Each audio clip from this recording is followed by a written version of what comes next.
आज 9 नवंबर है। शायर मशरिक हकीमुल उम्मत अल्लामा मोहम्मद इकबाल रहमतुल्लाह अलैह आशिक़ रसूल, उनका आज यौम पैदाइश है। और आज के दिन मुझे बड़े दुख के साथ बताना पड़ रहा है कि वो शख्स जिसने इस वतन का, आज़ाद वतन का, मुसलमानों के लिए एक आज़ाद मुल्क का ख्वाब देखा था, उसके यौम पैदाइश के दिन मुझे खबरें बतानी पड़ रही हैं कि आज हमारे हुक्मरान हवस में अंधे हो चुके हैं, लालच में, हवस में, हिर्स में अंधे हो चुके हैं। इनको इक़्तिदार के अलावा कुछ नजर नहीं आ रहा। इनके लिए इंसानी जानों की कोई कदर, कोई अहमियत ही नहीं है। 24 लोग जाँ बाक हो गए हैं, 24 लोग खुदकुश हमले में। और यहां पर हो क्या रहा है कि फिक्र है तो सिर्फ और सिर्फ तहरीक इंसाफ की। सारा फोकस इस पे है कि जी तहरीक इंसाफ वालों को कैसे काबू करना है, उनको किस तरह से पकड़ना है, गिरफ्तार करना है। दहशतगर्दी ये हो रही है। कोयटा में 24 लोग खुदकुश हमले में जाँ बाक हो गए हैं। कितने जख्मी हुए हैं रेलवे स्टेशन पर, अंदाजा लगाइए आप। और फोकस किधर है? अभी आपने कल देखा कोयटा में फायरिंग, आंसू गैस की शेलिंग, क्या कि जी जलसा ना हो सके तहरीक इंसाफ का। आप अंदाजा लगाइए, किसी भी एडमिनिस्ट्रेशन के लिए सबसे आसान काम ही होता है कि जी जलसे की इजाजत दे दी जाए। एक जगह लोगों ने आना है, आराम से इंतजाम किए जा सकते हैं, जो उन्होंने बात करनी है करके चले गए। अगर वो कोई गलत बात करते हैं आप तो 50-50 शराइत रख देते हैं, अगर कुछ होता है उसके बाद आप कोई मुकदमा भी कर सकते हैं। यहां जी लोग ही ना पहुंच सके, हमने इजाजत ही नहीं देनी। सारी पुलिस उधर लगाई हुई थी, आंसू गैस के शेल फेंको, गिरफ्तार करो, फायरिंग करो, ये करो, वो करो। ये इन्होंने कोयटा में किया हुआ था। तो आपका फोकस जब ये होगा तो फिर दहशतगर्द फायदा उठाएंगे। अभी भी होश के नाखून नहीं ले रहे। दफा 144 लगा दी है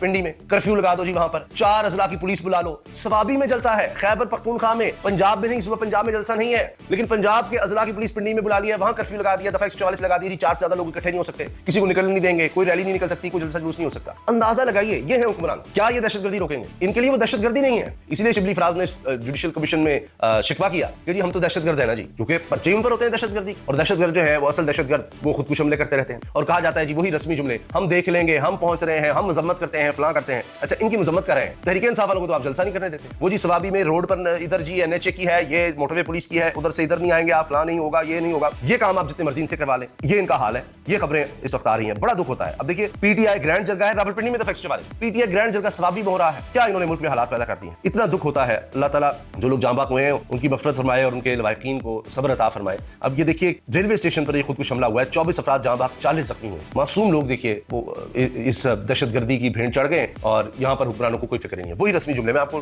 पूरी खबर बता देता हूँ। कोयटा रेलवे स्टेशन के प्लेटफॉर्म पर खुदकुश धमाके में खातून समेत 24 अफराद जाँ बाक और 40 अफराद जख्मी हुए। रेलवे हुकाम के मुताबिक जाफर एक्सप्रेस ने 9 बजे पेशावर के लिए रवाना होना था। ट्रेन अभी तक प्लेटफॉर्म पर नहीं लगी थी कि धमाका हो गया। धमाका रेलवे स्टेशन पर टिकट घर के करीब हुआ। कमिश्नर कोयटा मोहम्मद हमजा शफकात ने तस्दीक की है कि रेलवे स्टेशन पर धमाका खुदकुश था। खुदकुश बमबार सामान के साथ रेलवे स्टेशन में दाखिल हुआ। ऐसे किसी शख्स को रोकना मुश्किल होता है जो खुदकुश हमले के लिए आए। ठीक है, ये कह के आप बरी जमा हो जाए। दूसरी जानिब सिविल अस्पताल कोयटा के डॉक्टर नूरुल्लाह के मुताबिक अस्पताल में इमरजेंसी नाफिज कर दी गई। तिब्बी इमदाद के लिए इजाफी डॉक्टर्स और अमला तलब कर लिया गया। Police surgeon doctor Ayesha Faiz ने धमाके में खातून समेत 24 मुसाफिरों के जाँ बाक होने की तस्दीक की है। वज़ीर आला बलूचिस्तान का सुन लीजिए, जो निगरान वज़ीर दाखिला होते थे, फिर अब वज़ीर आला बलूचिस्तान बन गए हैं। कहने को पीपल्स पार्टी की वहां पर हुकूमत है, बस हुकूमतें करें, आप मजे लें, एंजॉय करें, याशियां करें, प्रोटोकॉल लें, तनख्वाहें बढ़ाएं, अशराफिया की मजे लें, लोग आम लोग मरते रहे। वज़ीर आला बलूचिस्तान सरफराज बुगटी ने धमाके की शदीद अल्फाज में मजम्मत करते हुए आला हुकाम से राब्ता करते हुए वाक़े की तहकीकात का हुक्म दे दिया और रिपोर्ट तलब कर। आप और कर सकते हैं। वज़ीर आला बलूचिस्तान का कहना है कि दहशतगर्दी के मुतअद्दिद वाक़यात मुलव्वस अनासर तक पहुंच चुके हैं। सूबे में दहशतगर्दों के खिलाफ कार्रवाइयां जारी हैं। मुतअद्दिद वाक़यात मुलव्वस दहशतगर्द पकड़े जा चुके हैं। बलूचिस्तान से दहशतगर्दों का कला कमा करेंगे जी, ये आप करेंगे जी नहीं, आप तहरीक इंसाफ का कला कमा करने के लिए आपको रखा हुआ है, वहां आपका फोकस ज्यादा है, उधर आप रहें। ये तो बस आपने स्टेटमेंट ही देनी है। PTI का सवाबी में ग्रैंड जरगा,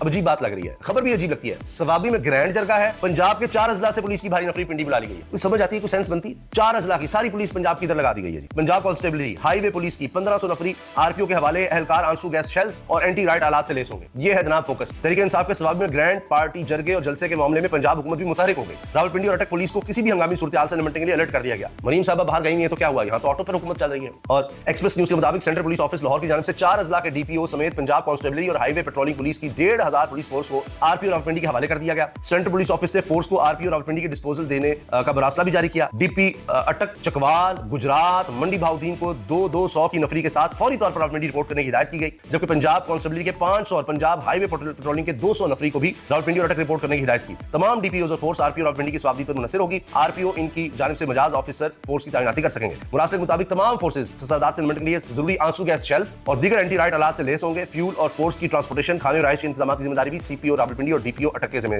होगी। ये देख लीजिए आप, ये हो रहा है इस मुल्क में। अब खतरा क्या है?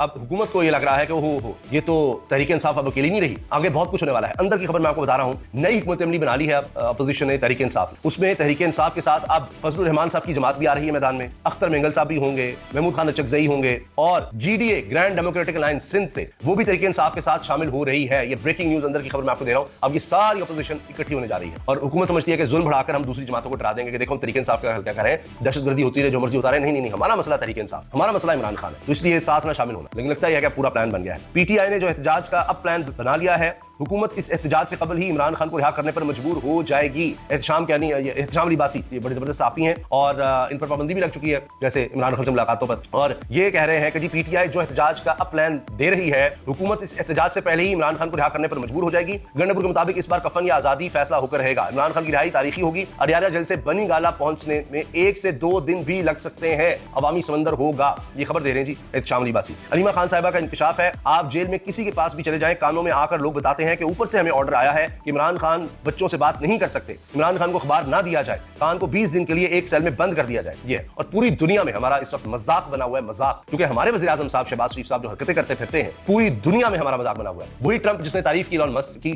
और उसी इलॉन मस्क का एक्स का प्लेटफॉर्म जो पाकिस्तान में बैंड है, उसका हमारा वज़ीर आज़म इस्तेमाल कर रहा है गैर कानूनी तौर पर, वीपीएन लगाकर। लोगों ने उस पर कम्युनिटी नोट लगा दिया है, पूरी दुनिया में पता लग जाए, सबसे मकबूल तरीन ऐप है ये। और उस पर शहबाज शरीफ ने ट्रंप को मुबारकबाद दी। पहले इसी के खिलाफ उनकी पार्टी बात करती रही, अब जनाब उसी को आका बना लिया हुआ है और उस पर कम्युनिटी नोट लग गया है कि अगर कोई बात आप गलत कर रहे हो, कोई मिस इन्फॉर्मेशन दे रहे हो, तो कम्युनिटी नोट लग जाता है। वज़ीर आज़म शहबाज शरीफ ने ट्रंप को मुबारकबाद देने के लिए एक्स तक रसाई के लिए वीपीएन का इस्तेमाल किया। नीचे क्या लगा हुआ है उसमें, शहबाज शरीफ ने लिखा है कि congratulations president elect Donald Trump on his historic victory for a second term. I look forward to working closely with the incoming administration to further strengthen and broaden the Pakistan US partnership. पहले Biden के साथ थे, अब हम उसके साथ जनाब बड़ा करेंगे। बाइडेन ने रिजीम चेंज का कहा, हमने हुक्म की तामील की, आप भी जो हुक्म करेंगे हम जनाब मानेंगे, आप हमारे साथ अब सेट हो जाएं। तो ये उन्होंने जनाब उनको कहा जी मैं मुबारकबाद देता हूं। और पहले इनकी लीडरशिप अभी तक वैसे तो राणा सनाउल्लाह तो गालियों से कम उन्होंने सब कुछ कह दिया है। तो नीचे कम्युनिटी नोट में क्या लगा है, readers added context they thought people might want to know. इसमें क्या लिखा हुआ है, prime minister Shehbaz Sharif has banned X formerly Twitter in Pakistan, he is using a VPN to access X which is unlawful according to Pakistani law. Pakistan का कानून तोड़ के शहबाज शरीफ की हरकत कर रहे हैं, वो ये नहीं कर सकते वीपीएन लगाकर फिर आप ट्वीट किया जाए। ये हाल है, ये पूरी दुनिया में मैसेज जा रहा है, ये पूरी दुनिया की सोच है पाकिस्तान की इस हुकूमत और इनके करता धरताओं के बारे में। इजाजत दीजिए।